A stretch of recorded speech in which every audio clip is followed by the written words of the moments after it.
All right, Chrissy, what do you have here for me? What you got? I got some South Coast winery. Damn, I don't even know what the fuck this is called. My cousin gave it to me. But some sparkling Pinot Grigio from the Yellow Valley. Okay, Pinot Grigio, bubbly. you wanna say it? All right. All right, ready? Yeah. Oh shit. Woo!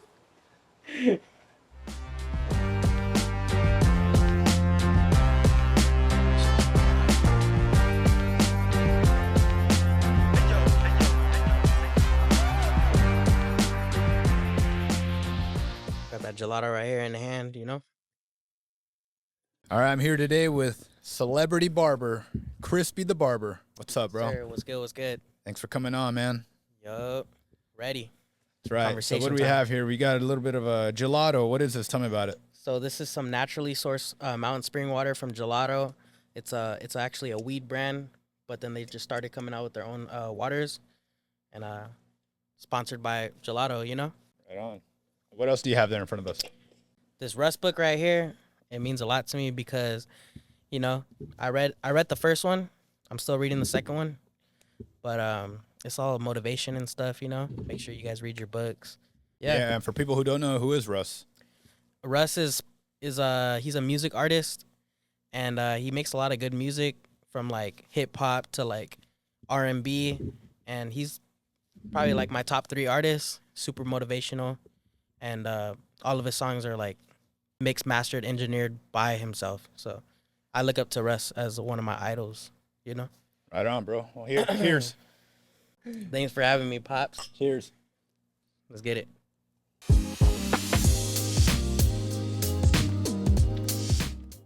I'm from San Jose, California. Grew up in Hollister. Like you were born in San Jose, or I was born in San Jose. I grew up in like Hollister, which is 45 minutes away. yeah. Now I've never been there, so what's Hollister like? Hollister is like a small town like Marietta, and it's like on the outskirts of like the Bay Area, so it's like 45 minutes away. There's only one high school in Hollister, so Dang, the small. whole community like knew each other and stuff, you know. So Yeah. it's everybody like knew each other, which is pretty dope. So there's like a farm town, or Yeah, it's like a farm town. okay. It's the mascot of my high school was a hay baler. No kidding. So before you were Krispy the Vaquero, huh? Not Krispy the Barber. Yup. Yes, sir. Yeah. So when did you leave there? I left in 2017. I graduated 2017. And then I went to Auburn, California to do firefighting for Cal Fire. I did that for a cool year, you know. Ended up leaving that. And then when I was 19, I started barber school in San Jose because I moved back to San Jose. And the whole journey just started from there, you know, the whole barber journey. Yeah. So Let's rewind a little bit. So was firefighting your first job? You said with the CCC? Yeah, it was through the California Conservation Corps. That was my like 3rd job. I mean, even in high school, like I started working at like 16. I started doing flipping the sign for the what's that? The Liberty Tax. Oh, no kidding. I was holding the sign for the Liberty Tax. I did that for like a few months. And senior year, I started working at this grocery store called Lucky's Yeah. in Hollister. And so that's 2 jobs already. After that, when I graduated, I started Cal Fire through the California Conservation Corps. Yeah. And I did that for like 10 months, 10, 11 months. And then I ended up leaving that when I was 18, like about to be 19. And then I just went straight to barber school after that. So I was 19 years old when I started barbering. And yeah, that's the whole start of it, you know? Yeah. So From high Auburn's school. probably a change, huh, from Hollister? Oh A yeah, little it more was city like life? it was like 2.5 hours away from Hollister, Yeah. Auburn. So it's like right there by Roseville and Yeah. then Sacramento in that area, NorCal. And it was pretty dope. I mean, it's a small town. I mean, I've been living in small towns. It's crazy. Yeah. But yeah, I was born in San Jose, so that's obviously a big city. And then from moving to town, you know, Hollister, Tracy, Stockton, and then Auburn, you know, I lived everywhere, you know, not everywhere, but Yeah. NorCal, you know. Yeah. So So tell I'm from me. NorCal, you know. Yeah. Why'd you leave firefighting? My whole crew got fired for some hazing shit, you know, like there's like 16 people in the crew, and they started doing some like they started like fighting and boxing in their rooms and all that shit. You know, somebody ended up snitching, and my whole crew got fired. Damn near like 12 people. I didn't get fired because they didn't catch me, and they didn't like, you know. I kind of played victim, like I wasn't even involved in it, you know. But then a couple weeks later, they caught me and somebody else hazing, and whatever, that shit happened, you know. All right, tell me the story, man. What'd you do? So there was this one time where I was just, you know, I be clowning around, you know. So I was bored as fuck in my room, and I asked one of my homies, I was like, yo, let's go fuck around with the new Comet people, because that's what they called Comet, COMET. I forgot what it stands for, but they're the new people. And so we dressed up in our whole outfit, pants, boots, fire boots, hats, and all that stuff. I ended up going into one of the what is it? Not captain, but like one of the higher ups. I went to his room, put on his hat because it was a red hat. You know, we're supposed to be wearing blue ones. Put that on. We ended up walking in the room, and then we just started like going off on these new people. Like, hey, you're not supposed to be doing this.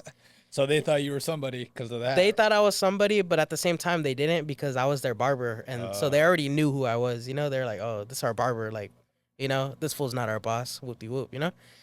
But I was just doing it just to fuck around. And the kid that I was doing it with, this fool was like yelling at the top of his lungs, like, I'm gonna need you guys to do fucking 5, 10 push-ups because your bed's not made right. And he was just yelling.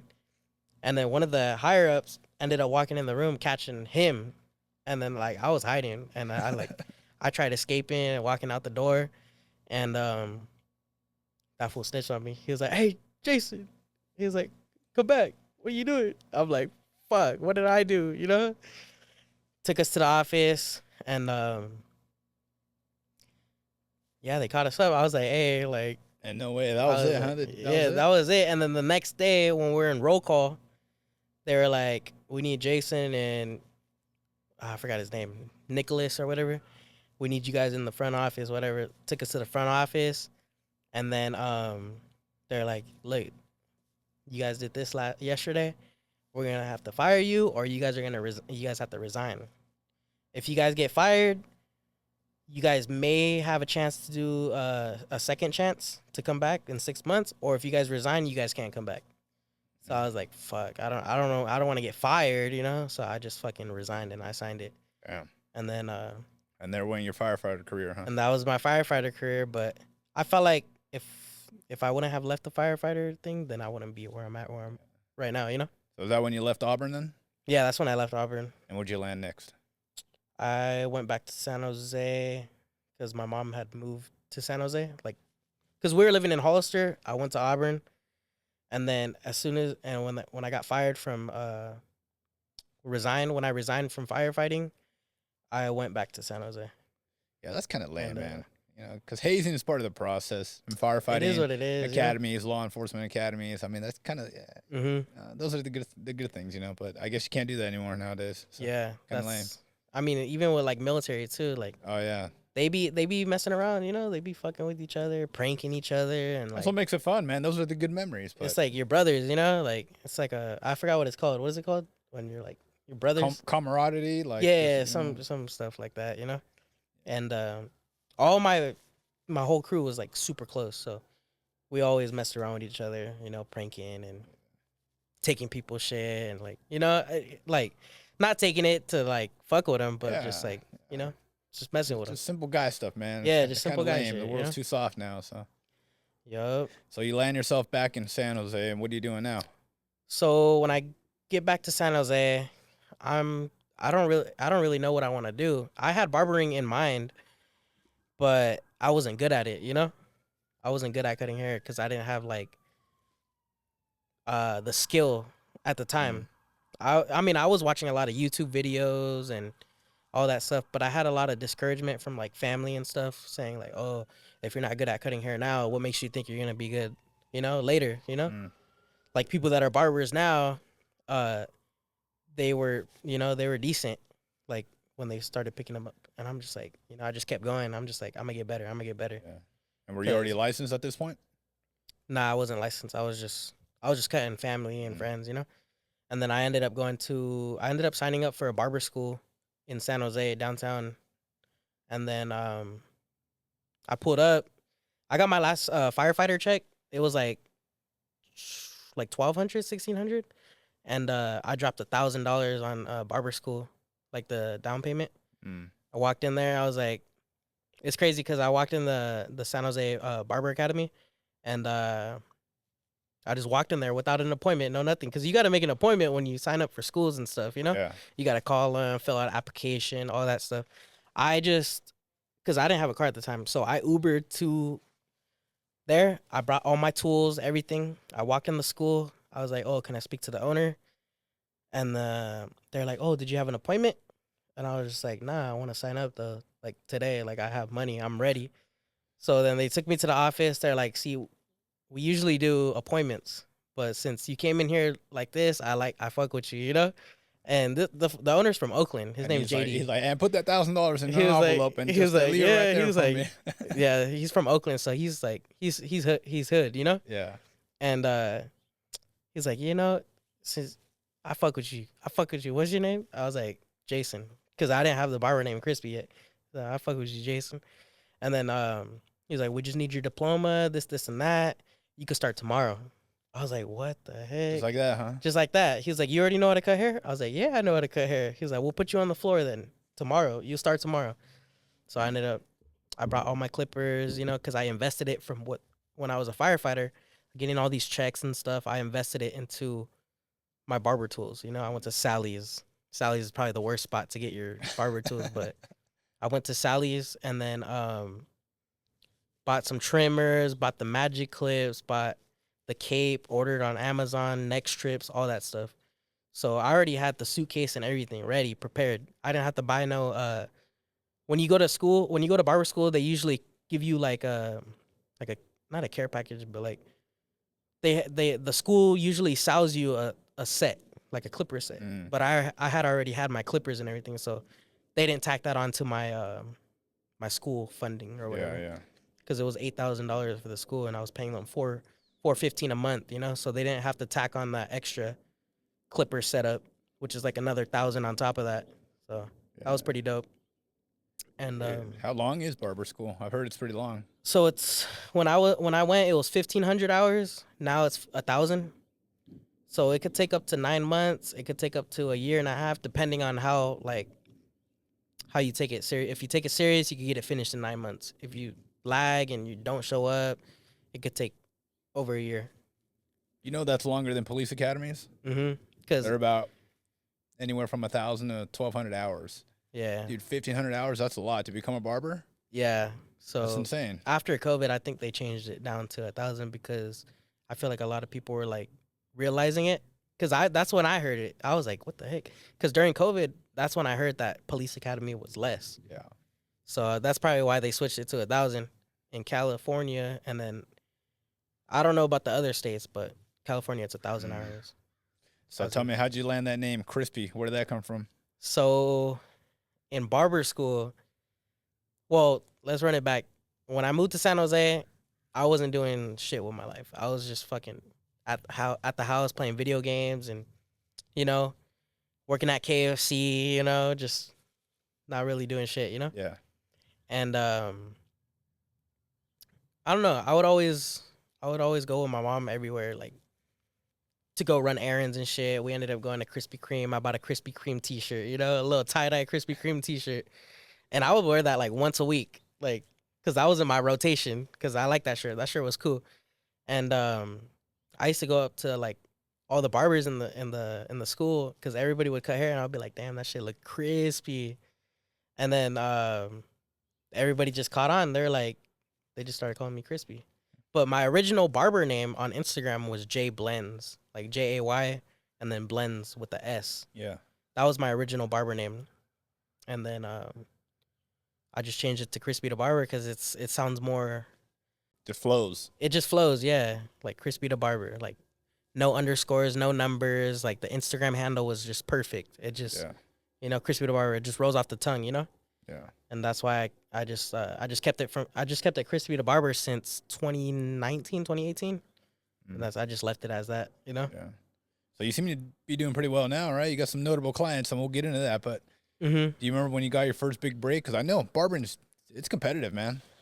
Especially to become a celebrity barber like yourself. That's insane, man. That's insane. Yeah. Small percentage. But when do you remember your first big break? Like my first celebrity that I got? Yeah, or like what maybe do you like My first celebrity, that was in 2019 when the blue check was like exclusive. Nobody had access you to get couldn't buy it. You couldn't buy it. So this guy named Ronnie Banks, he hit me up. He's like, "Yo, I need a haircut." And I was like, I was cutting at the time, and I think I responded to him like 30 minutes. 30 minutes later, and I was like stressed, and I was like, "Fuck, this fool probably already found somebody." Hold on. So for those that don't know, who is Ronnie Banks? So Ronnie Banks is a Fashion Nova model /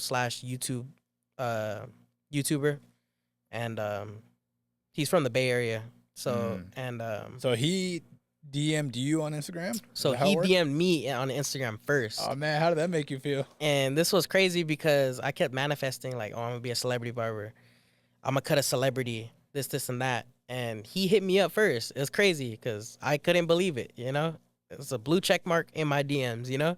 Yeah. So at this point, how big is your Instagram? Like, how many followers do you have? I had like 5K organic followers, 5,000. Yeah.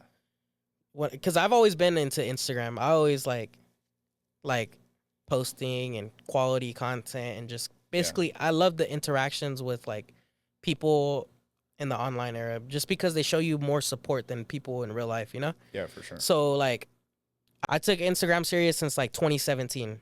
I mean, probably since fucking 2013, 2014. I used to have Vine, and I took that shit serious because I used to fucking... Yeah, I remember that. I used to follow and unfollow people, bro, like crazy.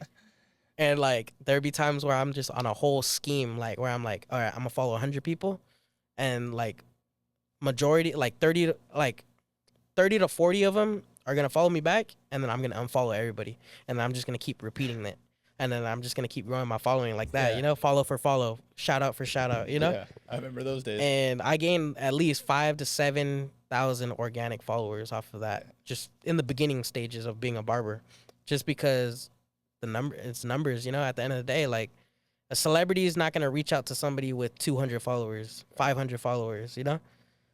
Yeah, so at this point, Ronnie DMs you, and so sure. Ronnie Banks DM'd me, and I'm cutting hair at the shop, and then I see my DMs because I was cutting a client at walk-in, and then I see my DMs like 30 minutes later. I was like, "This fool just hit me up. This fool just hit me up." I was telling all the barbers in the shop. They're like, "No way, what? Cut him up here. Cut him up here." I was like, "I think he wants a house call," but at the time I didn't have a car, so I had told him I was like, "Hey, I could cut you up at the shop. I can't do a house call because I don't have a car, you know, but you could pull up to the shop." And I was like, I could open it up whatever time you want to come. Like, if you want to come after hours, I could do after hours. And then I was like, I cut you up for free since, like, you know, I was like, I cut you up for free. And he was like, okay, I could be there around 10 p.m. Dang. And I was like, all right, bet. So I ended up going home, and then I ended up coming back to the shop around 10. So it was just me and him, you know? I'm over here cutting him up in the shop. This fool fucking pulled out his Nintendo Switch, playing games. I'm like, damn, I'm really cutting up a celebrity. Like, this is my first time. I asked him for a ride home because I didn't have a fucking car. I was like, I'm over here, like, talking to him, like, getting to know him a little bit, you know, kind of like fanboying a little bit, but not crazy. I mean, this is my first time, so I'm like, damn, like, you know. But I didn't really know him at the time. I didn't know who he was. I just knew he was verified. He had a YouTube channel, and he had clout, you know. So I didn't really like fanboy like that just because I didn't really know him like that. Yeah. And talking to him, I was like, "Hey, bro, is it cool if you could give me a ride back home? I live like 5 minutes from the shop, whoop-de-whoop." And he was like, "Yeah, bro." This fool had a sick-ass Beamer, like, nice. Yeah, some M series or what? M series. I don't know what series it was, but it was a 2-seater. I think it was a 2-seater. Yeah, an M4 probably. Yeah. And he takes me home, and I'm like, damn, dude, did I really just cut up a celebrity? This fool's showing me his unreleased music, all that shit, and that just motivated me to just do better. I think like 2 weeks later, he asked me for another cut. I cut him at the shop again after hours. It was when the Warriors were in the finals or whatever during like 2018, 2019. And I don't know if the Warriors won, but yeah, it was when the Warriors were playing in the playoffs or finals or whatever. Yeah. And I cut him up again. And yeah, that was my first one. And then after that, I just started gaining confidence. I put in my bio, celebrity barber, I called it. I spoke it into existence, And like, even, fucking dog, dude. So when I first started cutting, I was like, I want to be a celebrity barber. So after I cut up Ronnie Banks, I put celebrity barber in my bio. And, I was a troll. Like, I was trolling. I always trolled in the barber game, So even in San Jose, there was like a few barbers that didn't fuck with me because I was always trolling and shit. So I would put like celebrity barber in my bio, and I'd post every day on my story, basically like fucking around, joking around. And I put in my bio one time, because you know how when it says like followed by and then it has names? Yeah. So I put in my personal bio followed by E40, Pilo, and like just random shit. And I put that in my bio. So when people looked at my page, it says followed by Pilo, E40, and all them. I never thought about that. And all the fools. So I put that on the bottom in like that little font that they had. And like that shit was just so funny because like now Pilo follows me, and E40, he's probably seen my shit before, but just a matter of time before you got to speak it into existence. You got to, fake it till you make it. That's the whole saying. That's true, man. You got to fake it till you make it at the end of the day. Like, who gives a fuck what other people think? And just keep doing you, Yeah. Because their opinions don't matter at the end of the day. All right. Now I'm gonna stroke your ego here for a minute, all right? Mm-hmm. I know recently you've cut somebody pretty big, right? Mm-hmm. Who was that? The most recent celebrity I've cut was Brendan Rice, Jerry Rice's son. He just got drafted to the Chargers, played at USC, and the way I gained him as a client was I followed like 30 USC players, football players. Brendan Rice was the only one that hit me back, and I was like, I knew something was gonna happen, because like that's how I gained NFL players too. Like NFL player clients, I DM like 30 NFL players, and one of them hits me back.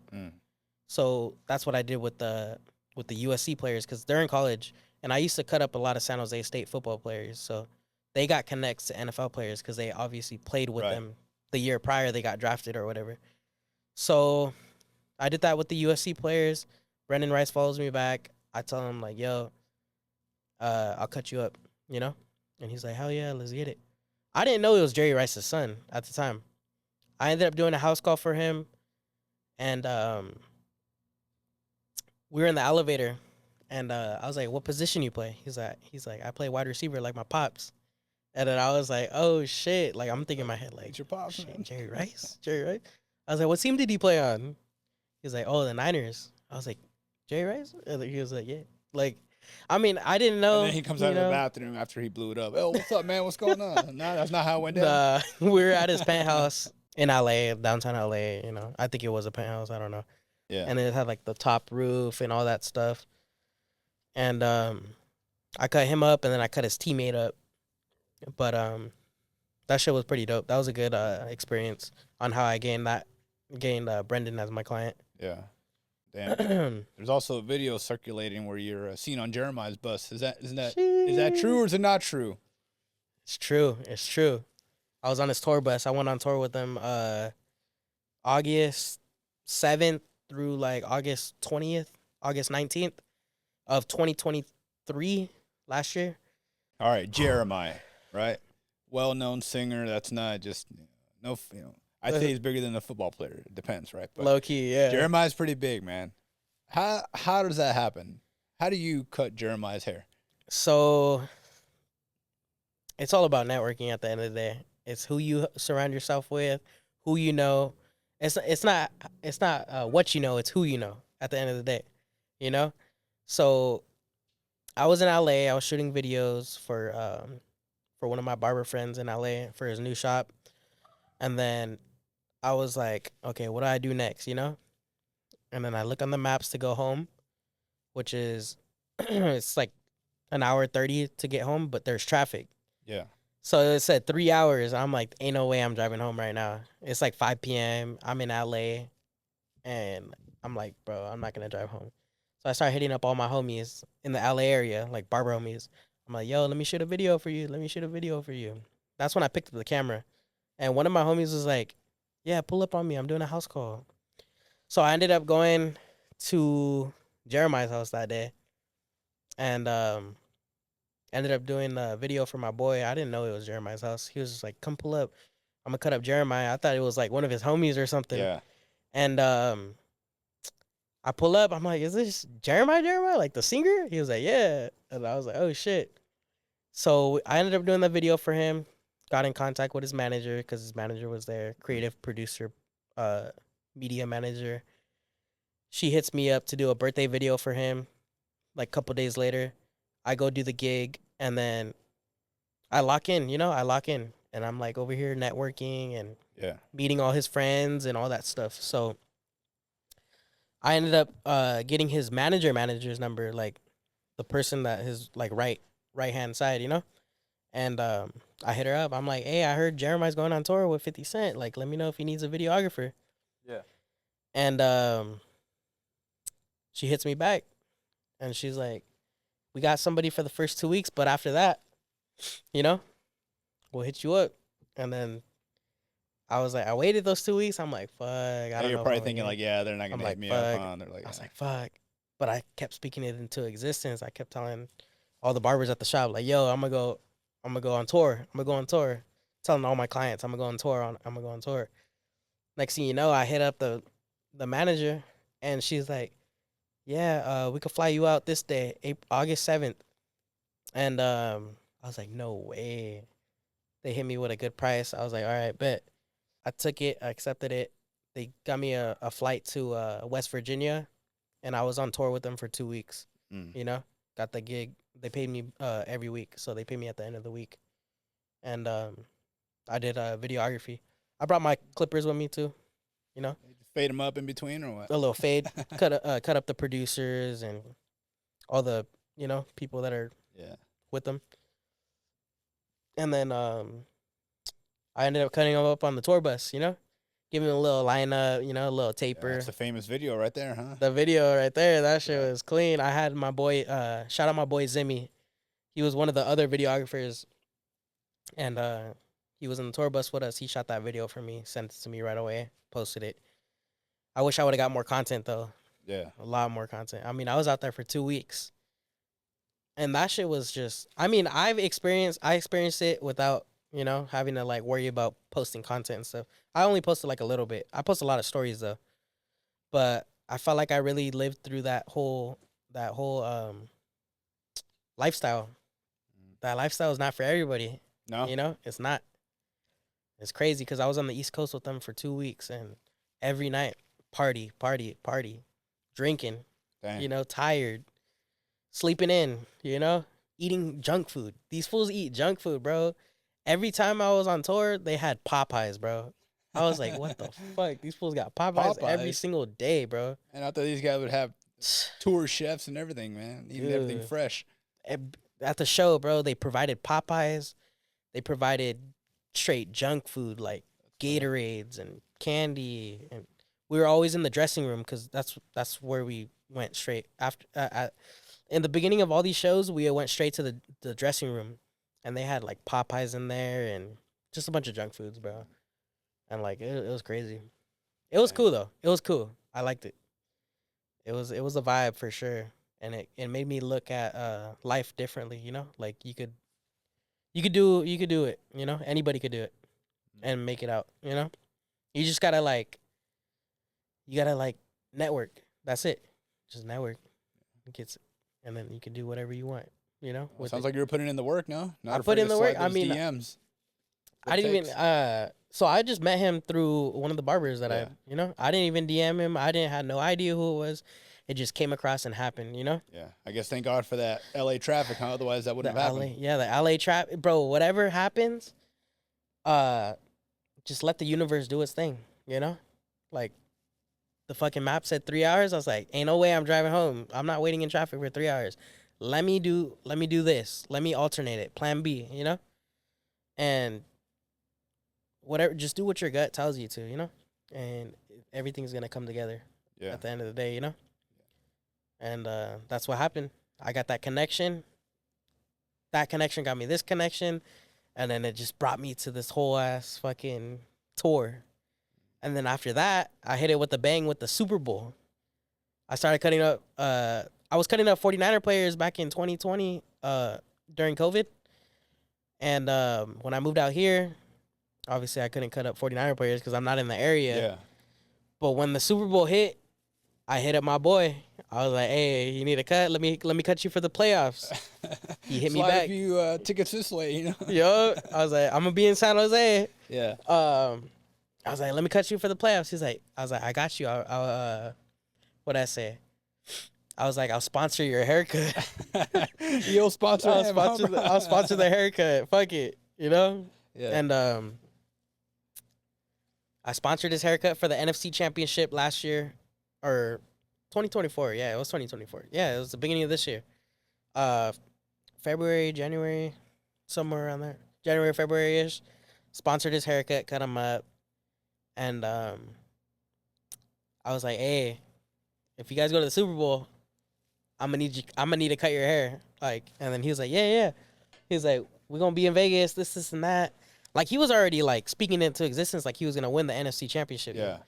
They haven't even won yet, but he was just like, "Yeah, bro, for sure. Like, yeah, we'll get you in Vegas and everything. Whoop de whoop." I was like, "All right, bet." Watch the Niner game. They win. I hit him up. I'm like, "Hey, we need to go to Vegas, bro. Like, I need to go to Vegas and cut you guys up." I ended up going out there, driving out there. I cut him up, and then I just got to get the opportunity to cut up other 49er players. It's pretty dope, you know? Mm. And then, like, yeah, it's the right place at the right time, you know? Yeah. If you're around, you surround yourself with the people you want to be around, you know? So I hit up the Niner player. I surrounded myself with him, and I got the opportunity to cut more, you know? Yeah. You got a long ways to go, man. You're only 25. Yes, sir. You got a bright future ahead of you. 1999. It's 2024 now. Fuck. So if you were 20 years old again, you know, or maybe 18, did you do anything different? What would you tell your younger self? I'm 25 now. When I was 20, it was COVID. I should have been smarter with COVID because I was spending my unemployment checks. I was getting them stimulus checks, and I was just blowing my money. Yeah. And I could have saved at least $17,000 to, like, open up my own studio, my shop, whatever. But I just blew it. I was going to Texas, SoCal, everywhere, Vegas. My 21st birthday, I went to Vegas during COVID. It was crazy. That's when they had the mask, and they barely opened up the gambling part. So I gambled a lot of money on my birthday, on my 21st birthday. So if I were to give myself advice for 2021, my 2021-year-old self, just be smart, you know, be smart with my money. At the end of the day, it's all experience at the end of the day, you know. I got to experience that, so now I learned from my lessons, and now I'm not going to do that again, you know? Yeah, for sure. I mean, it had to happen, you know? Because if that wouldn't have happened, then in the future, it would have happened, and I would have been down bad, losing a lot of money at older age, you know. I'm glad I did that shit when I was younger. And same thing with barber school. I'm glad I started barber school at 19 because once you if you start late, then it's harder. Like, if I were to start barber school at age 25, 26, it would be a lot harder because financial situation and all that stuff. So yeah, you got to do everything young, experience everything young, learn from your lessons at a young age, you know, and then just go from there, you know? Yeah, man. I'd say freaking, dude, take advantage while you're young, especially if you're living at home. If you're 18 or 25 and still living at home, guess what? A lot of people still are. But I would take advantage of that. Once you step out and start living on your own, expenses go through the roof. And you don't have as much, free money to play with as far as wanting to be a barber, or maybe I'll do this, maybe I'll do that. Yeah. You know, you got bills to pay, and you're gonna be stuck doing whatever you're doing. So take advantage of your time for sure. Mm-hmm. But tell me, you got any big events coming up? What do you have going on? So right now it's the ending of September. So October 27th, 2024, we got Empire Barber Expo coming up. This is gonna be my second event. I threw one July 21st, the day after my birthday, and that one was very successful. You know, I had 500 people show up first show, and it kind of just motivated me to throw my second one. You know, yeah. So the second one's gonna be bigger, better, promo wise better.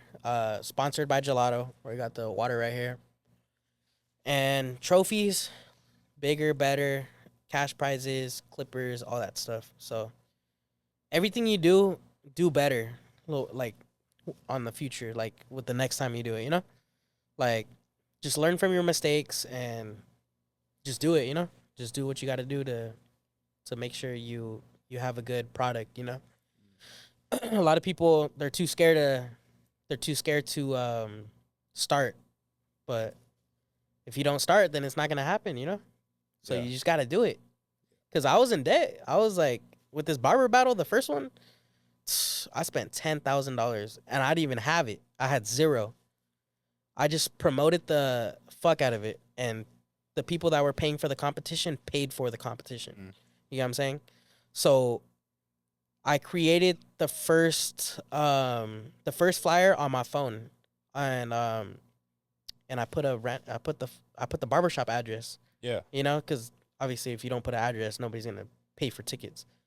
And so I put the shop address because that's originally where we were going to do it. And I did I started doing promotion like crazy. And this is the thing with Instagram. Instagram, you got a lot of people that follow you and they don't even know who you are in person, but they support the fuck out of you. So that's why you got to take Instagram serious, because you got a lot of people from different states that follow you and they fuck with you and they look up to you.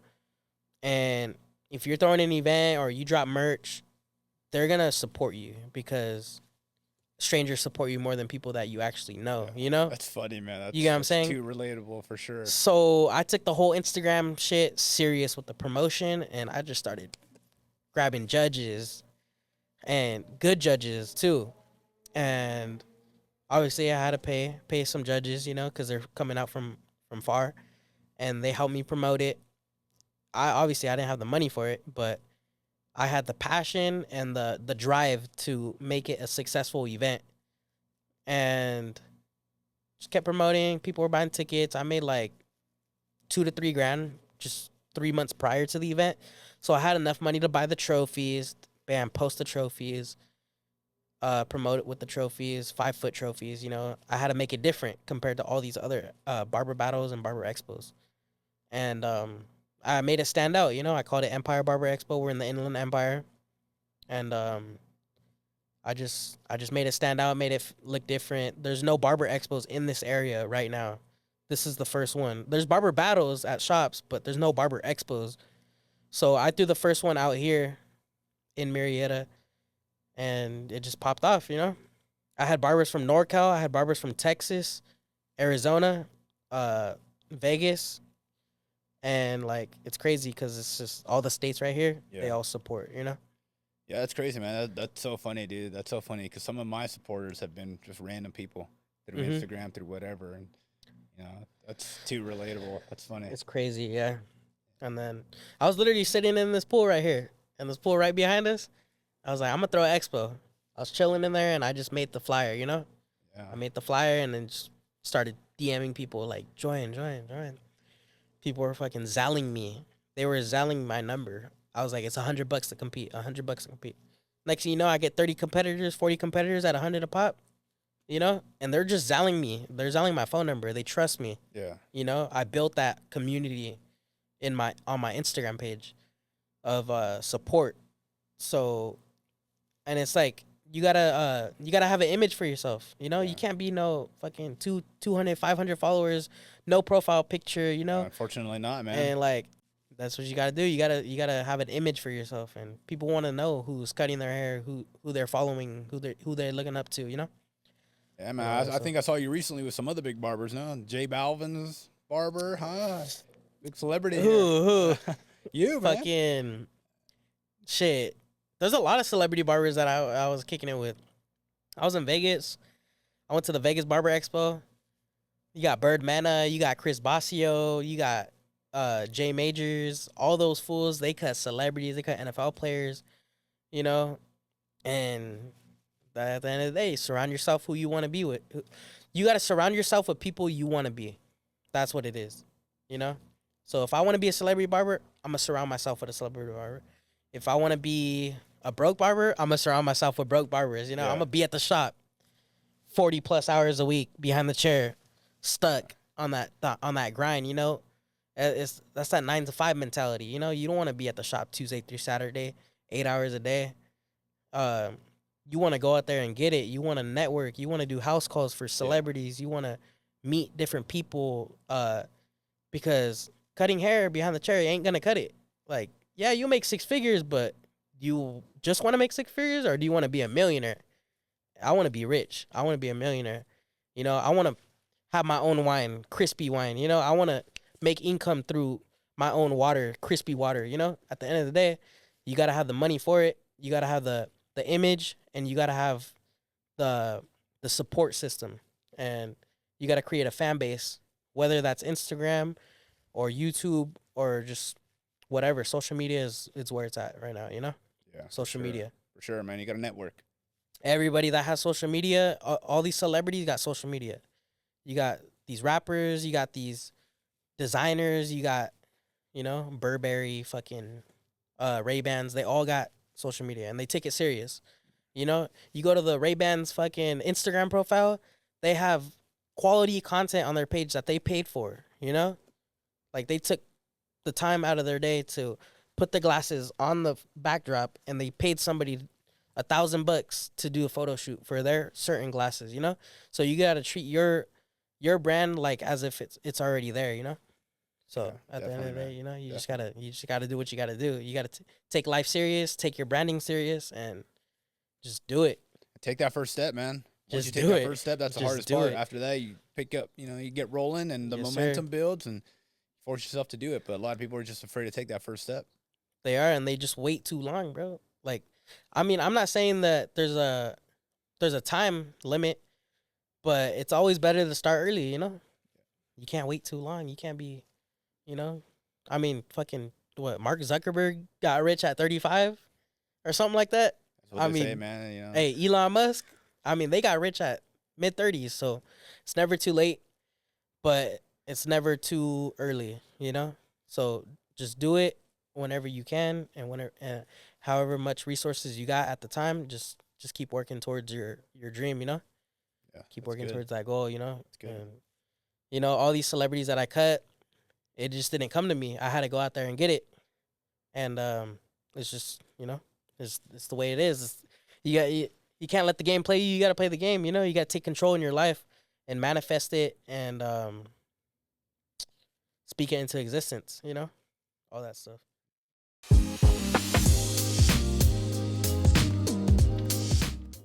All right, this one is a little off topic. And, well, it might get me in trouble, but it is what it is, right? Yeah. Did you hear about the whole P. Diddy scandal? What's going on? That shit is crazy. So you've been around some celebrity artists. Uh-huh. Do you have any inside knowledge on what's going on? So, if you guys know, you guys know. But I was on tour for 2 weeks with I was on tour with 2 weeks, you know, there's a lot of celebrities around me, and you know, I met somebody, and this was filing a lawsuit to P. Diddy because I guess he did something to him. Yeah, I'm pretty sure you guys know what he did. But it's pretty crazy because, you know, I was right there, bro, and this fool tried to offer me some drugs, and I'm like, I don't smoke, I don't drink. So it's crazy that the world is so small, and this fucking whole Diddy case is just, it's out the roof right now, you know? Yeah. And it's crazy. But no, I didn't go to no Diddy party. I didn't do no shit, bro. I didn't do nothing. Yeah. I think it's just a matter of time before this guy. Because think about it, right? If you're some big shot celebrity, some senator, some politician, you've got something to lose, right? Imagine 20 years ago when you were young and dumb at these parties doing some wild stuff, and there was pictures and footage of you doing stuff. Yeah. Imagine if that stuff came to light. It's going to affect your career, and it's going to affect your finances. It's going to affect your character, and it's going to affect you. Now, you gather 20 or 30 of these guys who've got a lot of change in their pocket. They can make that problem go away. So this might be this may block my channel before I even get started, but I think it's just a matter of time before P. Diddy, I can't say. You can't really say that because before P. Diddy goes missing. That whole Jeffrey Epstein thing with the whole island. Yeah. I think that's the same thing. You know, same thing, man. He knows too much. He knows too much with the elites. You know, they dropped the whole case of who went to his island, and it's not looking good for these celebrities, bro. No. 2024 is just exposing everybody. So be careful, guys. Make good decisions out there because you never know. 20 years from now, you might regret that. Yeah, bro. I seen a post with Donald Trump and Epstein at a fucking party when they're in their like mid-20s. I don't know. Yeah. And it just makes the other person look bad, you know? So just make sure you do good. You surround yourself with people that don't do no bullshit like that because it's not going to look good for you in the long run, you know? Yeah. The whole Diddy situation is crazy, bro. Like, they raided this fool's house. They found all this baby oil and shit. Like, this it's going around the whole fucking social media, and it's distracting, bro. It's and I have a first-hand source, a person who was there. I won't say his or her name. Yeah. But this person told me that there was some shenanigans going down, and I'll leave it at that. You know, the whole celebrity look. It's fucking crazy, bro. Usher, Justin Bieber, they've all seen bullshit, bro. They've all seen that bullshit. And, like, I'm not saying, like, when you reach your goals, like, obviously you want to be top, you know, you want to be the best barber, you want to be a Vic Blends, you want to be, like, whatever you do, you want to be the best. And there's these people out there that they reach their top of the top and they start doing weird shit, like P. Diddy, bro. I mean, Tupac, Biggie Smalls, like, that's not, you know, that was all set up, you know. These fools knew something about this fool, and that's why this fool set him up. And I'm assuming, you know, P. Diddy did the inside job, and I don't know what he did with Biggie Smalls, but that fool died too young. That fool was young. That fool, it's crazy. The message of this off the record story is just be careful. Yeah, be careful.